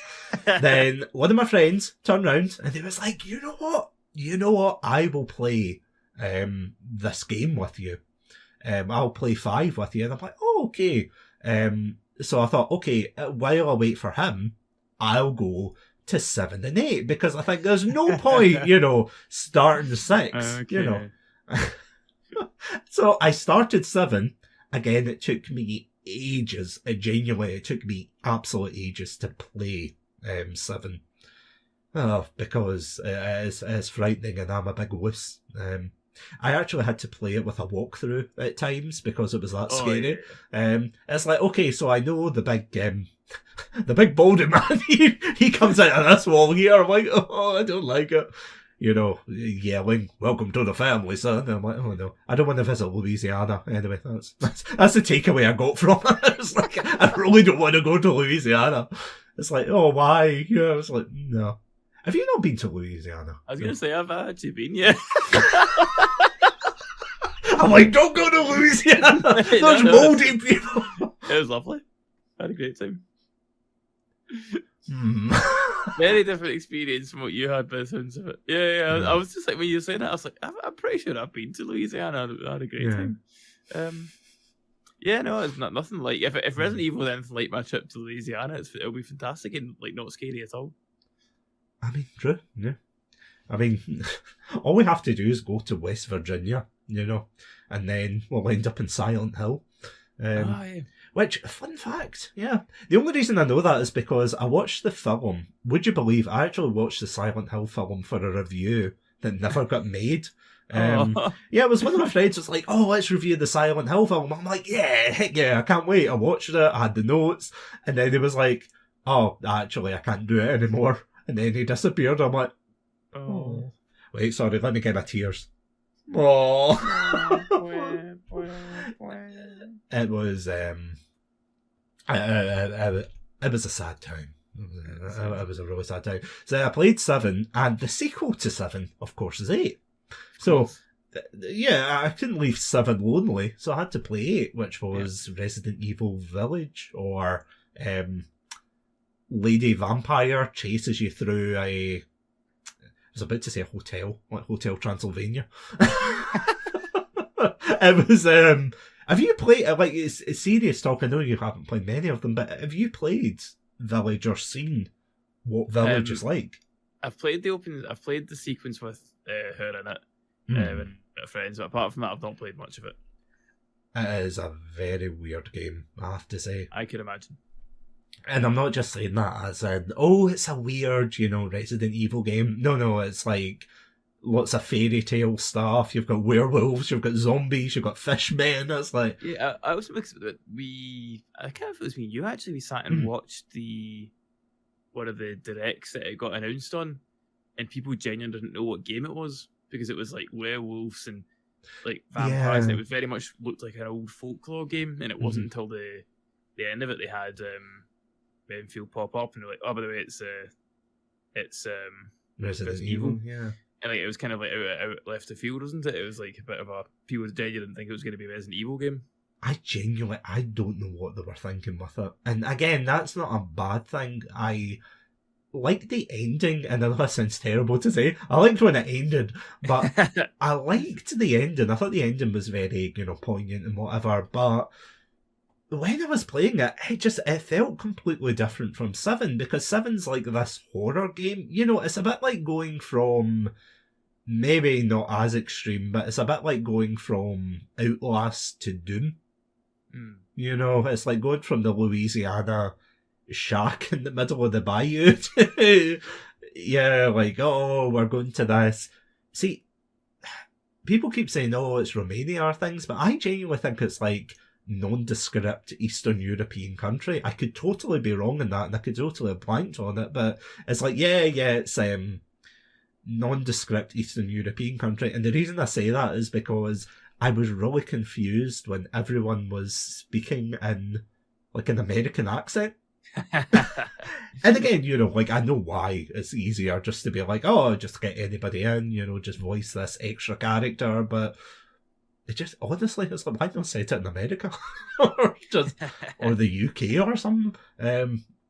Fun fact though, see that whole Lady Dimitrescu, like, running away from her. And I feel terrible for saying this, but she's not as scary as Mr. X. I think both of them could body me. Just absolutely throw me through a table and be like, yeah.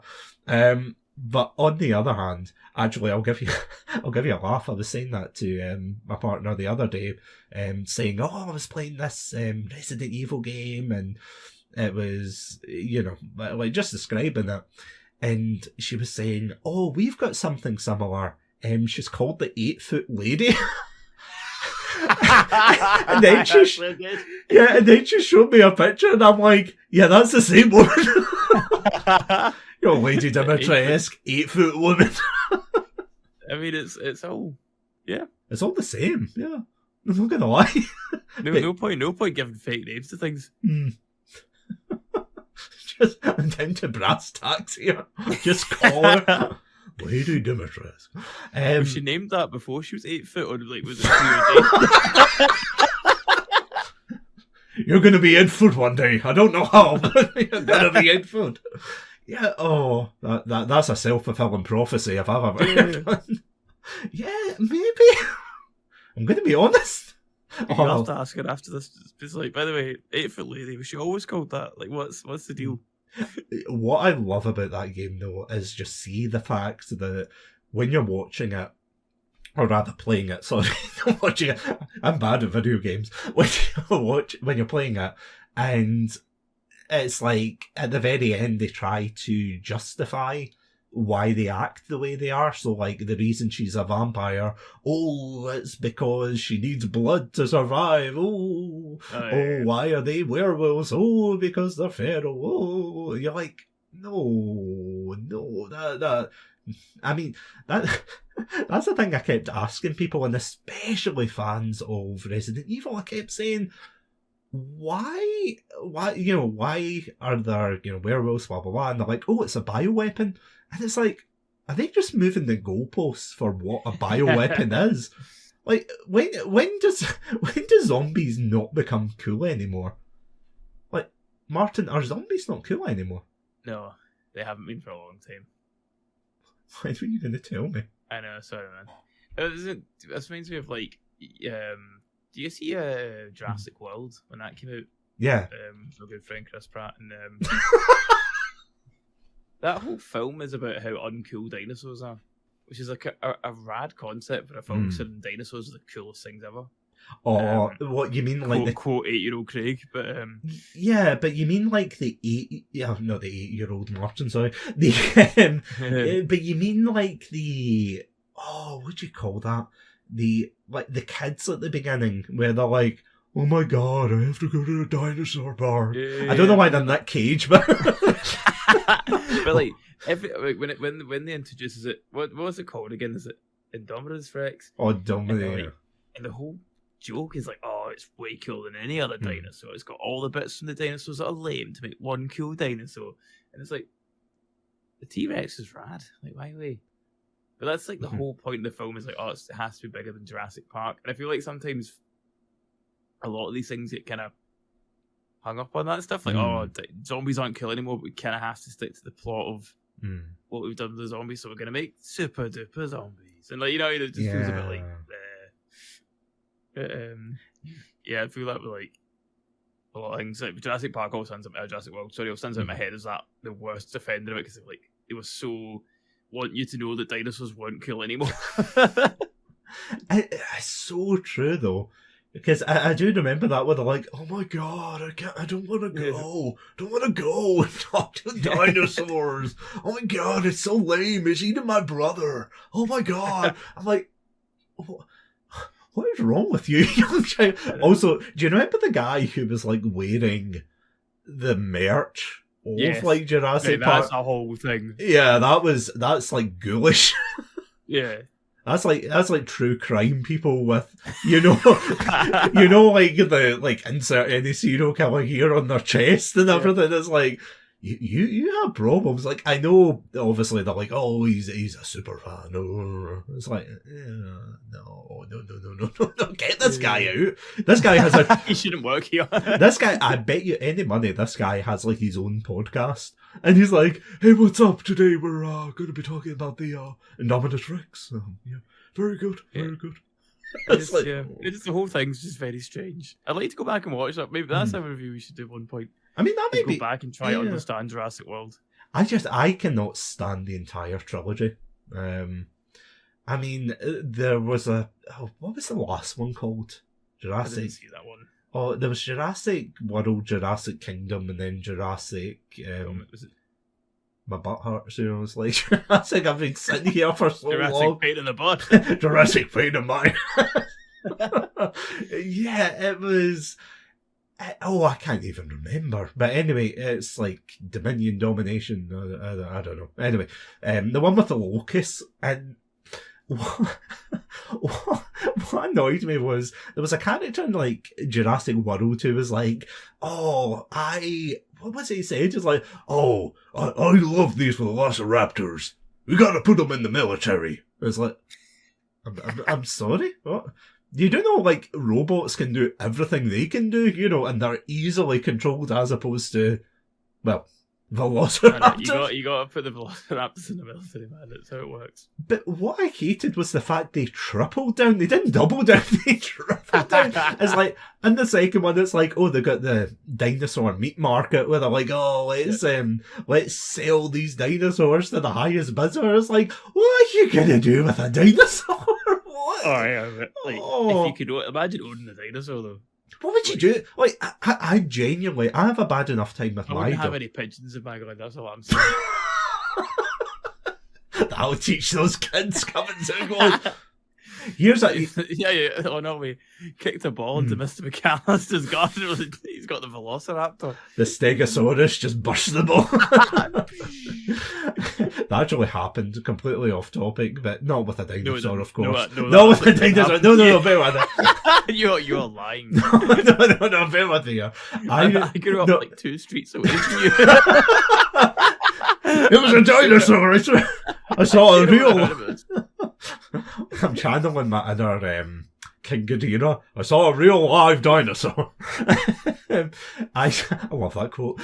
No, it was like it was very common. I think they still have them, but you know how in streets they always had the football pitches, or like kind of small football pitches that were like all caged in. And I remember one time I was playing with a couple of friends. You weren't there because obviously you were dinosaur wrangling at that time. And I remember like there were these kids playing with their family and whatnot, and the dad or someone, it was one of these, you know, the really light balls you get, and they kicked it over the fence. And then all you heard was like the snarling of this dog. And then 2 seconds later, the ball got thrown over, and then it went bounce, bounce, psst. It's like, oh, that dog was not happy. That dog was not happy.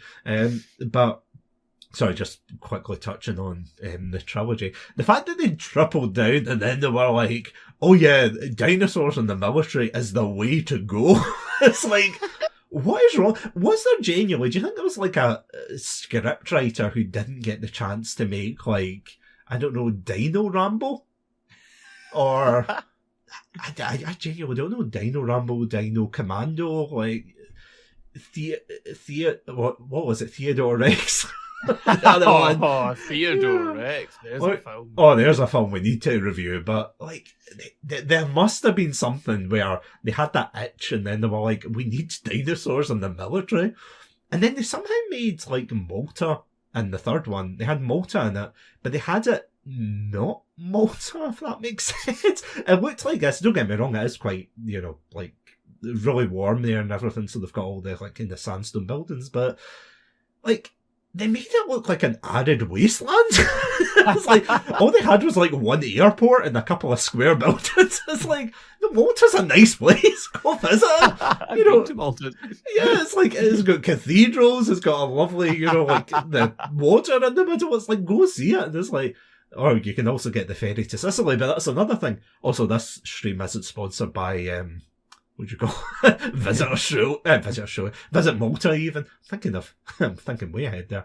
But yeah, it's just between that and the fact they had like giant locusts, and that was the big draw that they thought people were going to watch us and go, you want my dinosaur film? Bugs. I would rather watch Starship Troopers again. I think I'd say Theodore Rex.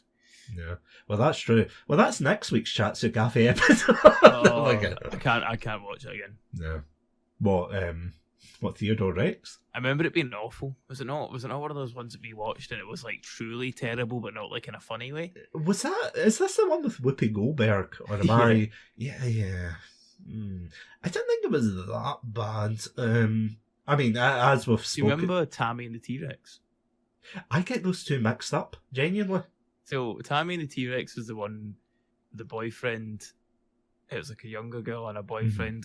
I can't remember if he got hit by a car. It's like an isekai setup. Yeah. Or whatever, but he gets stuck inside the body of a T-Rex, and he falls in love with her. And then I think the T-Rex, like, it was like an old like the outside, you know, the actual film making of the film. It was like an animatronic model they had, so they had to keep hiding the platform it was on in every scene. And so like every scene with this dinosaur, it'd be well covered up. It was dead funny. But yeah, I'm pretty sure that was that. And then Theodore Rex was kind of like a kooky kind of like detective film, I want to say. Yeah. There's a guy in like a mascot outfit being a T-Rex. Yeah, it was like, do you remember the show, was it Dinosaurs? Or, the Dinosaur Family one? Oh, yeah. I can't even remember. I don't even know if that was called Dinosaurs. I just remember it having a really depressing ending, and that was it. So them just looking up and the asteroid hitting, and it's like, Jesus Christ, that was the 80s or the 90s. It's like, oh my. I don't remember much of it, but do you know what film I actually see all over the place? What is it? Jim Carter. Yeah, that's it. Jim Carter. That is everywhere. It's like people who, like other podcasters are like, oh, I want to review a bad film. Oh, I'm going to do Jim Carter. Oh, and I'm like, why do you haunt me so? Why do you keep popping up? I don't remember that film being like really rushed. The whole joke was that he was a Apollo host, like a gymnast, and that was like that was like the most contrived bits. But I don't remember the film being that terrible. Like it's probably quite a good watch actually. Did it not have? It was one I'd like to watch again. Did it not have a really rushed ending though? Yeah. Where it was like, I could totally be wrong in this, but was it not like he defeats whoever and they've all got him up, and then it's like some like, oh, there was a bill for like nuclear disarmament, and it's like, oh, we passed that, and it's like, when was that? Was it Jim Carter? There was one that we watched as well, and there's a bit where a guy runs off on a horse and he knocks an extra over. Do you remember this? Oh, I'm sure it might be Jim Carter, but they knock an extra over. And they obviously didn't have the budget to retake the scene, so in the film, it's just extra gets like knocked over, and it's like it's mad. It's like such a huge fall the person takes. Like that's just real. Just gets pancaked. Yeah. Yeah. That was. I'm trying to think of, because obviously the one that we never talk about is, ironically enough, Turkish Star Wars, which is no. I genuinely, I can't even get any joy out of it. That way. I mean, I sit there very sad. Again, put my tears on. Oh. I love this, but I genuinely. I got no happiness from that film. No. I don't think it helped that the subtitles that was on the edition that you had was like maybe slightly out of sync. Yeah. So you were kind of like, yeah. Even then, it was only like 3 bits of dialogue in the whole film, and they were like big long explanations. There wasn't actually much talking in between times. It was just long sequences of just action with the Indiana Jones theme tune over it. Yeah. And it feels like it should be good. I think that was to me the worst part about it, is it felt like it should have been good. Like I was excited to watch it. Yeah. And it just let me down. It was no Samurai Cop. I mean, Samurai Cop, that was a great one. Trying to think. Space Trucker Bruce, that was a good one. Space Trucker Bruce was Space Trucker Bruce was unfairly lumped in. This is my confession. So when we did these bad movie weeks, I would pick all the films, and I picked Space Trucker Bruce because it was on Amazon for like £1. Yeah, and I'd kind of heard about it. It was like made from like a tiny budget over like so many years, and just in someone's garden. And I was like, this sounds like it's gonna be terrible. And you know what? It was by far the best film we saw. To the stage where I was like, it was an actual phenomenal film. And I'm sad that we watched it as part of that, because it was too good for the concept. Where that was like, it wasn't a bad movie. It was an incredible movie. Like, it was truly the best movie we watched as part of that. Like, if Turkish Star Wars didn't get on the list because it wasn't a film, this didn't get on the list because it wasn't a bad film. No. Do you remember, what was it called? Gordon the Ninja? Or something. Yes. There's this really, I genuinely can't remember the name of it. There is a weird film. It reminds me a bit of, what's that? Not Kung Fu Hustle. Kung Pao, that's it. You know the one where it's like the guy, he imposes himself. Some bits are actually quite funny, but he imposes himself in like this old Chinese period kind of film, and he's pretending, to be like a Kung Fu Master. And, it's a parody of it, but it's quite well done. But, well, some of it's well done, but that's a subject for another day. But you've got this one, Gordon the Ninja, where they got the rights for a completely different film. And do you remember it was like a slice of life, or half the film? Yeah, that's the thing. It's not even like it was like a Power Rangers kind of setup, where it was things that led into it. It was a totally different genre. Yeah, it was like half of it they cut it. I'm laughing because half of it literally is not the same film. Half of it is this guy who is trying to, I don't know, he's trying to like settle into this city or something.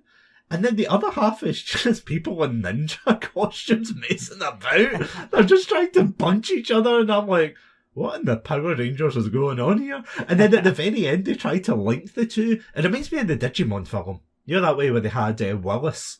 It's the kind of the thread that put it together, yeah. And it's like, what? Those guys could never be Willis. No, they can. No, nobody in Colorado could be like Willis. Yeah. I'm looking at you, Colorado. But yeah, it was like at the very end they had the two, and he's like, "Oh, Gordon, I cannot defeat the ninja because I am clearly not in your film. but here is a scroll to defeat the evil ninja." I'm going to be honest, and this is my confession of the night. I don't like ninjas, honestly. I genuinely, I don't think I've never found them cool. I'm going to be honest. Whoa. I know.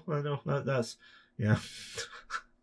The fan base of Shadows in the Chatsunami community's just like, well, I never, and just throw a smoke bomb down. Storming out the cafe, there's just smoke everywhere. Yeah, it's getting very smoky in here. It's like, oh no.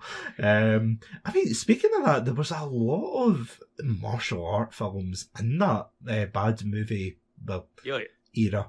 There was that one where, remember the woman gets possessed by a sword or something? Oh yeah.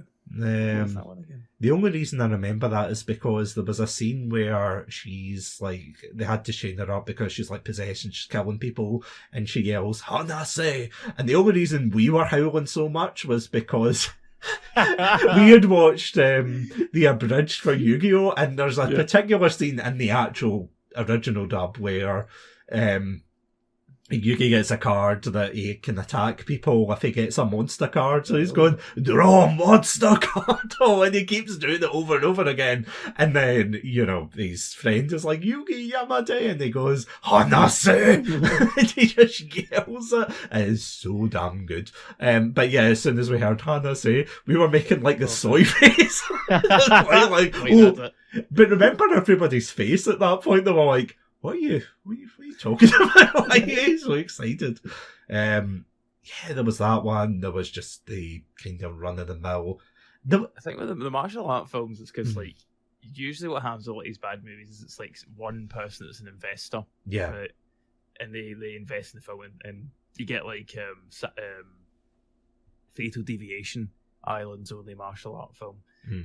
Stuff like that, where it's, like, one person budgets it, and then they want to be in the film, and therefore a martial arts film is usually the best thing to go for because you can just kind of like, you don't need a plot. The plot is person saves town. You know what I mean? And that kind of carries the whole thing. You just need to get sequences together. So that's kind of why a lot of time it's those. Fatal Deviation was a phenomenal film. But yeah, I think martial arts very overrepresented in that. I think there's a lot of and again, as someone who's in, the wrong side of 30, like, I'm one to talk here, but there's a lot of midlife crises going on in those films. You got your Steven Seagals and your Jean-Claude Van Damme's, and not the good Jean-Claude Van Damme ones. You've got so many where they're just like, oh, yay, we're gonna kick ass. There was a weird one. I don't know if you remember this one, but it was like a guy. Was he trying to find his dad or something? Oh, no. What was that? Remember? I can't remember. It was like really horribly dubbed, and he's like, "I'm gonna find my dad" or something like that. And then in the next scene, he gets like beaten up because it's like a trap. And I'm sure at the end they end up in like a community centre, a leisure centre, or something like that. I genuinely can't remember. I'm like, what happened in that film? I just remember the end, and I think someone blew up. I'm not 100%. That's also really common in these films, is they get like one prop dummy and then they just blow it up. Mm-hmm. It's every time, yeah. Because, I mean, we watched Street Fighter, and I'm going to be honest, that was probably high up on that list. Yeah, that was one of the best ones. Like, that's the thing, like, a lot of these films, a lot of the ones that are, like, famously bad, because we watched, obviously, Mario movie, we watched Street Fighter, we watched Mortal Kombat, and, like, a lot of these ones, like, people think they're bad, and then you watch them, and it's like, okay, these are just, like, bad within the context of, you know, the movie, or whatever, or the source material. Well, like, some of these films, the other ones that we watched, were truly tragic. Yeah. Like, not even fun. Just, like, truly a terrible, terrible time for everyone. I still have a whole bunch of, like, DVDs and Blu-rays downstairs from when we did those nights. So maybe I'll take them out and I'll send you some. And you could... Please don't. Watch them. No, I'm going to force you to. Next time you're around to record an episode, it's like... Oh, how about... Opening Jim Carter. Yeah. How about Minions 2? It's like, that's not a bad film, how dare you? Do you know, I don't think I've seen Minions. I've seen bits of it, actually. No, I'll tell a lie. I've seen bits of it, but I haven't seen... It'll change your life forever. Do you know, I saw the first one in cinemas for some reason. And I saw it again recently because it popped up on Netflix, and I was like, oh, for old time's sake, why not? Kevin, you smooth talker. Kevin. Yeah, it was alright, you know. Again, you know, I don't know what to say about it. It's okay. It's like, honestly, I'm one of these people that genuinely, non-ironically, thinks that Despicable Me is a good film. Like, I genuinely think the first Despicable Me is, you know, the sequels, take them or leave them, but the first one genuinely is a good film. But it's a bit like Shrek, isn't it? In the sense that because it's become such a meme, that, you know, people don't really, I'm not going to say treat it with respect, because come on, it's Despicable Me, but yeah, it's like they don't really, you know, you treat it as a joke. Yeah, I think like with Shrek, like this is what I was kind of laughing, because obviously there's the new Shrek coming out soon, and people are like, oh, you know, it looks so different. It's like, did you see the third one though? Like, it can't be any worse than that. The third one's awful. The third one, I'm going to be honest, see if we like somehow have a Shrek month next year. I am so tempted. Here we go, episode 1, Shrek, episode 2, Shrek 2, episode 3, Shrek 3 and 4. And then episode 4, we go to London. We go to the Shrek exhibit. Oh, yeah! I actually saw that. I don't know if it's still there. Is it? I have no idea. I just always wanted someone else to go instead of me. Oh, instead of you? Yeah, I don't want to go. So you're not coming then? So you're? No, I'll come with you, and then I'll leave you at the last second at the door, and it'll be a funny bit. I'm like, oh, I'm right behind you, and then push, and then I won't. Do you know, I think, of all people, it was one of the other podcasters I was talking to on the channel, Myth Monsters, and we talked about this exact same thing, where we were like, oh, wouldn't it be funny to go to the Shrek exhibit? And the host was like, oh, I've been. And I'm like, what? It's like, I beg your pardon. Yeah, it was because when my partner and I went down, like, oh, this was a good couple of years ago, we got off at the London Eye, right? You know, beautiful, scenic, you know, you've got the London Eye, you've got all the sights of London, and then you look across the water, and it's just a Shrek museum or exhibit. That's what's so funny. It's like, it's in like the prime location in London. Like, that could be anything else, and it's Shrek, and that's just so funny to me. I mean, is the musical still running? Oh, I have no idea. I've got no idea. Yes. Yeah, hopefully. Why not? Yeah. If there's any Shrek musical enthusiasts, reach out to us. Yeah, we would love to hear from you. But, yeah, I genuinely don't know. I don't know if I'd like to see it, and it's something that I meant to bring up earlier when we were talking about musicals and, like, not to sing along to them, where... Have you ever been to a musical where it's like, you know that it's going to be that musical. That people are going to sing along, are going to stamp their feet. And it's not even like let's participate. It's like, Mamma Mia or We Will Rock You. It's just filled with like a bunch of drunk hen parties and things like that. You're like, this isn't going to end well. Yeah. Yeah, have you ever been to any of them? No, I can't say I have. No, I wouldn't recommend it. It's a bit like, when you go to a restaurant and things and you get like rowdy patrons and things, you're like, oh god, thank god we're going to the theatre, we're going to civilise whatever, and then you get in and they're there and you're like, oh god. It was the same when I went to see Avatar in the cinema, and there was a group of kids in front just causing mischief, and their mum was yelling at them saying, if you don't behave, I'm going to send you back on the bus now. Anyway, they sat like 3 rows behind us. Oh yeah, fun times. But yeah, unfortunately, like that was one of the months that we got recommended, I think, or not recommended, but we asked people to vote on musical month. That would probably be a good one, but yeah. But again, I don't think the Chatsu budget is that big where I'm like, do you want to go to the theatre to see Yes, let's do 4 actual theatre reviews. Yeah. Claim it back on expenses. You've got the business card. Oh, exactly. Yeah, I've got the red panda card, which hold on, let me check. No, have I got it here? No, I've not got it on me. Oh. I'll just write a very cute, say like IOU with a smiley face and the O. I'm sorry, I didn't mean it. I'm sorry, we didn't pay. I'm sorry, I'm in debt. Please let us in for free. I was like, no, you get out of here. Oh, but yeah. Speaking of free, speaking of free, you're all free to go now. Oh, yay! Oh dear. Honestly, Martin, thank you for joining me though. Seeing this at the very first episode. Absolute blast. Yeah. Honestly, we could probably go for another several hours. Yeah, next time let's start like 2 hours earlier. Yeah, apologies. So, yeah, before we wrap up, where can these lovely Pandalorians, and I'm pointing at Martin, just to show you, where can they find your content? You can find me across all the social media places, Facebook, Instagram, TikTok, usually at Martin MacAlistair. But if you can't find me, just search the name Martin MacAlistair and I will appear. If you want to follow along and see all the weird and wonderful things I got up to in the world of professional wrestling.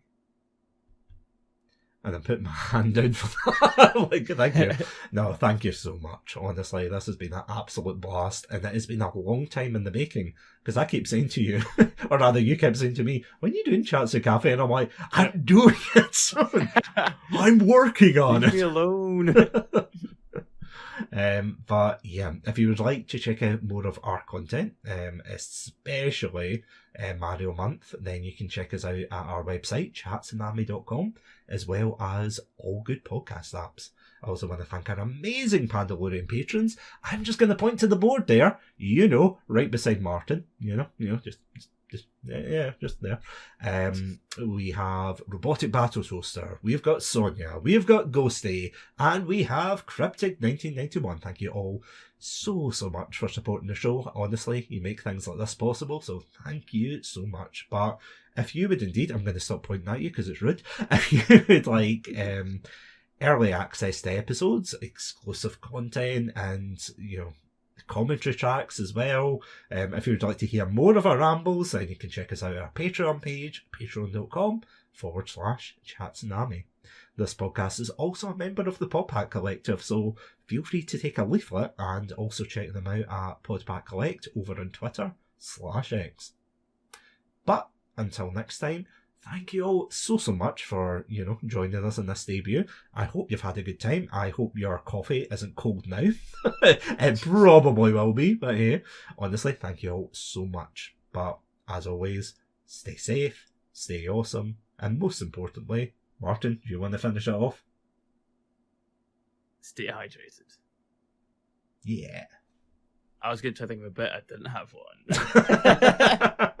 one.